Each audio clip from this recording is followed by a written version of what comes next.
back to the That's Dicey podcast. I'm Stephanie.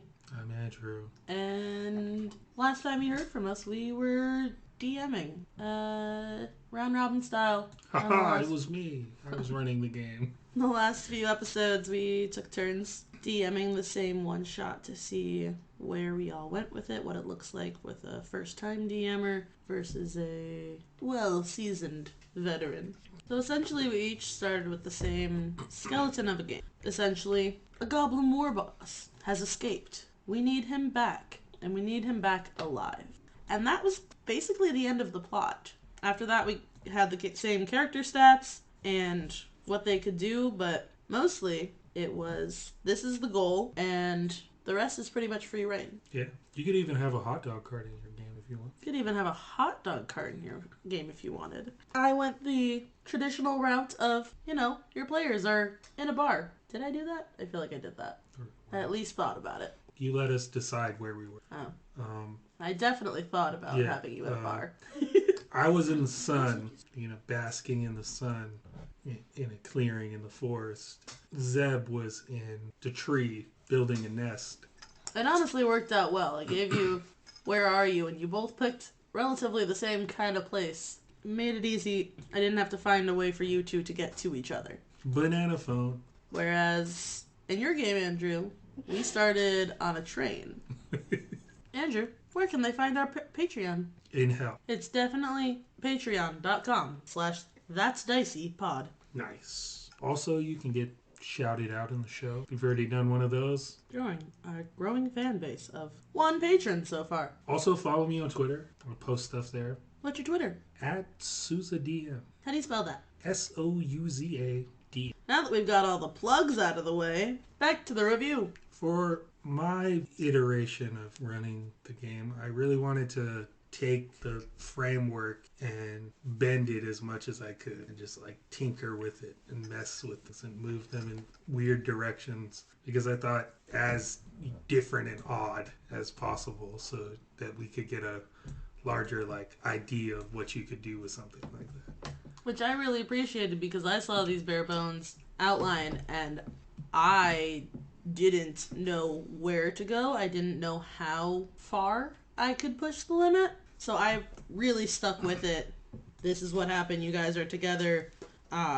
You hear something happen in the town. You go in, you talk to people. You find the hideout. You capture the guy. You live happily ever after. Whereas on Andrews, we're on a train. There's an explosion. All of a sudden, I'm being arrested. And if you haven't, listened to that episode first, you need to go do that before here. Because spoilers are abound. But his Goblin War Boss had magic. And I didn't have that in the outline. I didn't know that was an option to give the Goblin War Boss magic. I thought, oh man, he's in jail. Maybe he's ran into somebody and that's how he gets this cool idea to escape. And he's being transferred somewhere else and he's like, this is my opportunity to get out of here. And blast a hole through the thing and run around causing mayhem in the city. And I really appreciated how all the creative liberties you took with it because this was my third time playing the game. Zeb DM'd it, I DM'd it, and then Andrew DM'd it. And so I knew what was happening, I knew what was going to happen, but there were still so many unexpected twists and turns. It was, I'm sorry, he has a magic book now? There's smoke and goo and zombies? Yeah. I don't have the stats for zombies, Andrew. Being fair, I used the exact same stats for everything. The only thing that I changed was instead of having the lieutenant of the Goblin Boss have abilities that they would use, their abilities all focused on manipulating the smaller goblins. Because I was then I can take away a bunch of extra damage that's coming from the lieutenant and siphon it into making larger swaths of smaller goblins. And there wasn't a lot of fighting, unfortunately, but I had it set up to where you could fight 100 goblins if you wanted to, and you wouldn't necessarily die unless bad circumstances happen. I really enjoyed a lot of the character takes for the game that I ran, they were interesting and different. I went into your game not having a plan for my character. I made one up literally as I was sitting down. I used the random character generator on D&D Beyond. I got Bard Sorcerer, either a Bard Sorcerer or Bard Wizard, but I think it was a Sorcerer. Yeah. And I went with super bro-y beach dude vibes for them. Yeah, Matthew McConaughey. Yeah. Didn't have a plan for it, but it was fun. And I really appreciated all the banter with the villain. Yeah. Like, I'm trying to kill you, but we're also, like, talking about cool magic and how we might have checked out the same book from the library to learn this magic. Yeah. I thought that was a thing that could bring more fun to the whole fighting in a warehouse boss fight thing. And I think it's something that I don't do often enough. Like, you think in logic terms, you're fighting a person most of the time. You're saying things and you're, making sounds and doing things. It's not really like a quiet, like, fencing contest. Like, you don't just hear the whip of the foil. It's not just that noise. It's not just ding, and the ding, ding, and the ding. tinging. People express things. It definitely made it more immersive as you were describing the things, and the more your characters talked, the more I could visualize them. I really saw what was happening in the battles, and it really brought them to life. It wasn't just this is the boss. Catch 'em. Andrew, what did you like in my DMing experience I brought? How'd I do? As the well-seasoned veteran you are, as we previously discussed. He's covered in garlic powder. I think the idea of going through the motions in a way that was like didn't really need the characters was a cool concept, because it was like, yeah, we talked to the police officer and they're like, yeah, we're trying to figure this out. What do you want? They're like, I want to know what's going on. Like, tell me how to get there and, stop the thing. And I just thought it was cool how they had that, like, passive, like, yeah, we don't really need you if you don't want to be here. You can go home. And then I think the same thing with the goblins. And, like, it felt like the world was moving, independently of us, I guess, is what was cool. It was like this weird, like, oh, everything's gonna happen no matter what, like whether we interact with it or not. And so I thought that was cool, because it's rare for that to happen. Most of the time it's like, oh, the players show up, now things can happen. I thought that was fun. The fighting was cool. There wasn't a lot of it. Pretty much was like, oh, there's people in front of me, I surrender. It's like, I lied. I didn't surrender. Now look at this, like, shadow blade thing. I also like that they responded to things that, like, weren't necessarily triggers for a response, like drawing the sword and then being afraid of it. Oh, that's creepy. Like, that man has a creepy sword over there. That man did have a creepy sword over there. They're tiny little goblins. Yeah. They have, 10 hit points? Yeah. So I thought, oh, that's cool. Because normally there's like the system overrides your like freedom to do random things like that sometimes, where you're like, well, you didn't roll intimidation, so they're not scared of you. Whereas this was like, yeah, that's scary. I'm scared. You don't have to intimidate me. That's actually objectively scary. There were definitely times I felt like I was slipping or things were getting a little more derailed, and I remember throwing you a few panicked looks. But overall, as my first time DMing, as that experience for the first time, I'm pretty proud of how it went. I think I did things, and I think I did stuff. I'm just now reading the description of all the bad guys at the bottom. I didn't follow that. Goblin War Boss. Big goblin, broken glasses, with armor made of spoons and forks. No, I definitely described that goblin boss as a little tiny guy with a red mohawk. Yeah. But I really liked the idea of, like, the big bad not being so big and bad. Yeah, yeah. And I like that idea as a villain. Yes, that's one creative liberty I took. Yeah, that was cool. One of the goblins in the adventure write-up is like dressed up like a butler. I forget how I got these descriptions. I was going over it with just rapidly spitfiring ideas. It was just like, what if it's like this or this? Wouldn't that be interesting? What is this? Yeah. Armor made of spoons and forks was solid. I also like the strange metaphor of having the goblins be like changeable, like based on what the goblin boss was doing. He could, alter the group. Oh, they're zombies. Oh no, they're regular goblins. Oh, they're a wall of fire. Like they could just be whatever. And by flipping through his book, he could find anything. What things, I guess, did you learn that you will probably use if you DM again? I think I didn't realize how, this is gonna sound bad, but like how little you go off of for a game. Knowing that, going into the next one, I can plan to be a little more creative, and also seeing what we started with and how far you were able to take it. I'm really excited to try that on my own and really throw some weird stuff in there, because you can, as long as you're still trying to catch this goblin boss. You're not introducing too much new stuff. How to work with the skeleton outline.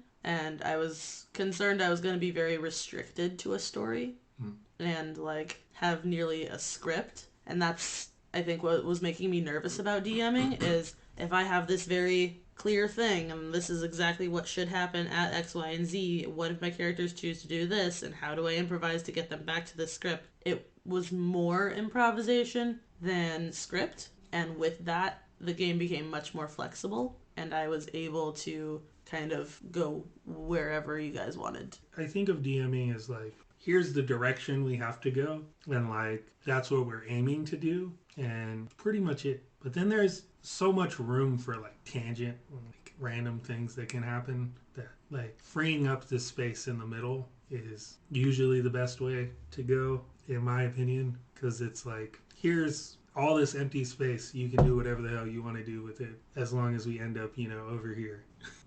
Which is not also always the case. I've definitely ran games where we didn't go anywhere near the direction I wanted to go.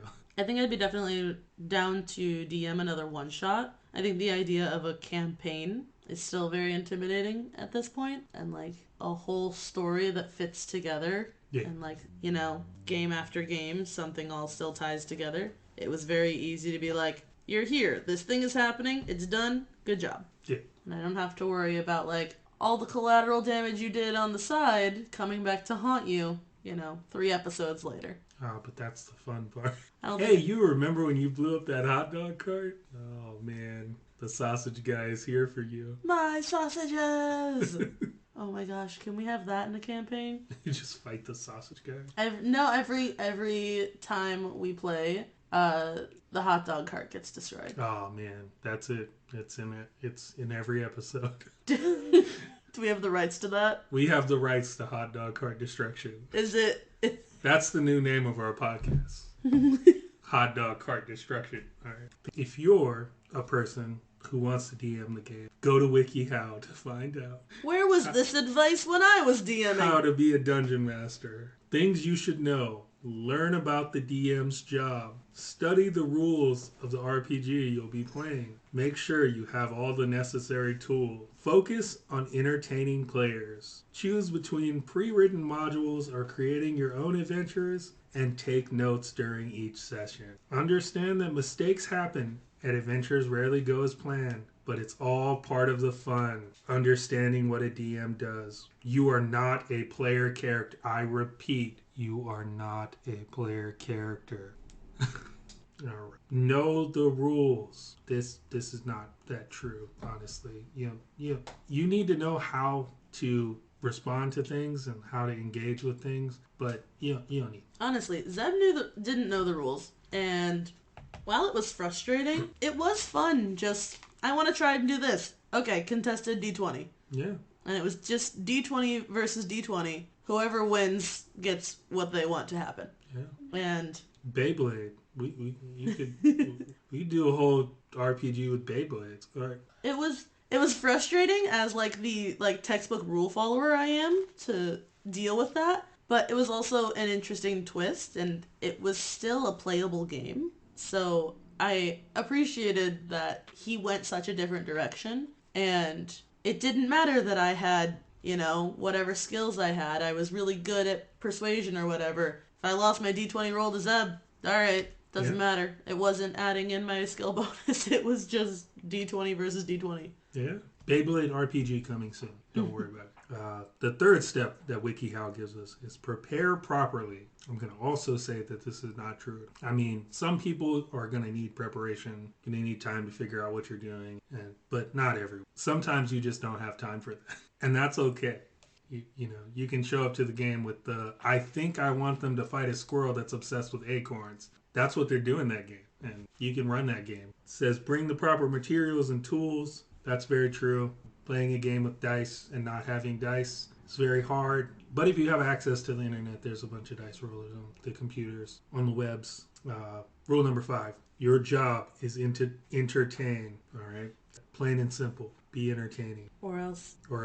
Writing your own adventures is a possibility. You can do it. Take notes. All right? Jot down everything or remember it. One of the two, because callbacks are really fun. You know, hey, you know that one guy you pushed over in the alleyway? Yeah, he's back to get you. Or the timeless classic, the hot dog cart destroyers. Be willing to make mistakes. I know. I feel it. I see it. I understand. Sitting there thinking to yourself, I can never make mistakes. You're wrong. Make them. Rule number 8. Follow the golden rule of DMing. This is why I brought you here to WikiHow, by the way. The golden rule of DMing is the player will always do something you never thought of. This is the golden rule. The one rule. Honestly. You say, man, they're going to be on a river and they're going to fight this guy right next to the river. It's going to be awesome. And one of your players is going to ask, is there any boats nearby? Why are they... They're in the middle of, why do they want boats? Are there any boats? And you're like, well, I guess. I mean, oh yeah, it's a river. We're down by the river. There's a boat. I steal the boat. God!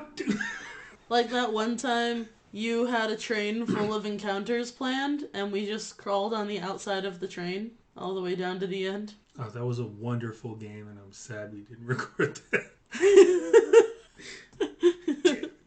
All right, the finale rule. The number 9 rule to being a dungeon master. Be involved, creative, and realistic within reason. That's what WikiHow says you should do. Yeah. My number 1 rule for being a dungeon master is figuring out where your players' concepts of fun lie and where their concepts of not very fun lie. And it's meaningful, covering safety, going over that, things they don't want in the game. Although I apparently am really bad at getting answers about things they do want in the game. No one ever says what they want. They just want to play the game. Just make the game good. I want to play it.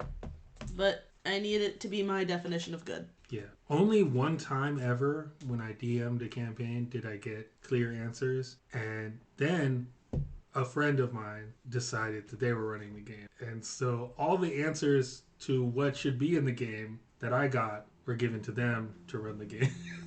It was great. There was a boat. There was killing the dragon god. There was lots of fun stuff that was cool to mess with that I had no opportunity to tinker with. I think understanding what your players want and don't want is probably the most important thing to having fun. Something I really appreciated before we started playing together was the consent list you sent out. It just goes through what are you comfortable with in the game, how comfortable with these things are you. It was like how spooky can get, how good with blood are you, how good are you with eyeball stuff, claustrophobia, a lot of potential triggers. It felt really thoughtful for that to have been something that was included in the game, and we were able to rank like green, feel good about it, don't mind it, yellow, not my favorite, but it's not like I can do it, and then red, absolutely no go, don't put this in the game, won't be able to handle it.